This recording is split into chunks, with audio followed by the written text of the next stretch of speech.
यदि आप जीवन में शांति चाहते हैं तो इसके लिए जरूरी है मन को शांत करना। लेकिन मन को शांत कैसे किया जाए? गौतम बुद्ध से जुड़ी इस कहानी से माध्यम से आप जान सकते हैं कि मन को शांत करने का क्या तरीका है। एक बार एक लड़का गौतम बुद्धा के पास जाकर कहता है, मेरे जीवन में बहुत अशांति है, कृपया करके आप मेरा मार्गदर्शन कीजिए, इससे कि मैं इस अशांति से छुटकारा पा सकूं। गौतम बुद्धा लड़के से जीवन की अशांति का कारण पूछते हैं। लड़का उत्तर देता है, अत्यधिक विचारों के कारण मेरे भीतर बहुत सारे विचार आते हैं, जिससे मेरा मन अशांत रहता है। बुद्ध मुस्कुराते हुए कहते हैं, ऊपर आकाश की ओर देखो और बताओ तुम्हें सूर्य दिख रहा है। लड़का ऊपर देखता है और कहता है कि धूप दिखाई दे रहा है। बुद्ध उससे पूछते हैं कि अगर तुम लगातार धूप में खड़े रहोगे तो क्या होगा? वह कहता है कि मुझे अत्यधिक गर्मी लगेगी और शरीर में बेचैनी होगी। वर्टिकल बार बुद्ध लड़के से कहते हैं कि अगर धूप में खड़े रहने से तुम्हें गर्मी लगती है तो इसमें दोष किसका है, सूर्य के ताप का या तुम्हारा?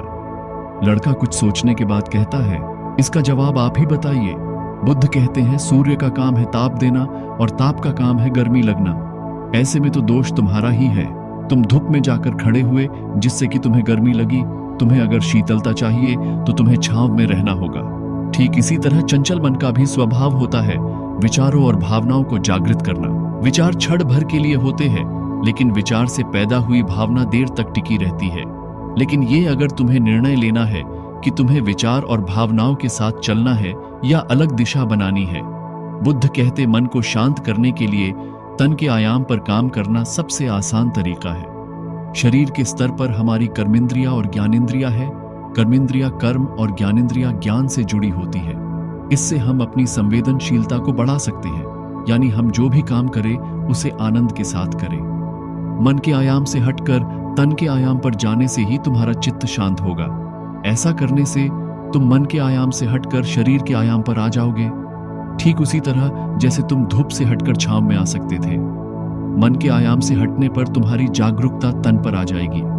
जब तुम तन के आयाम पर काम करोगे तब तुम्हारा चित्त शांत होगा। हर काम को तन के आयाम पर करने से मन शांत हो जाता है। लड़का बुद्ध से कहता है, अपने भीतर के शोर को कैसे सुने?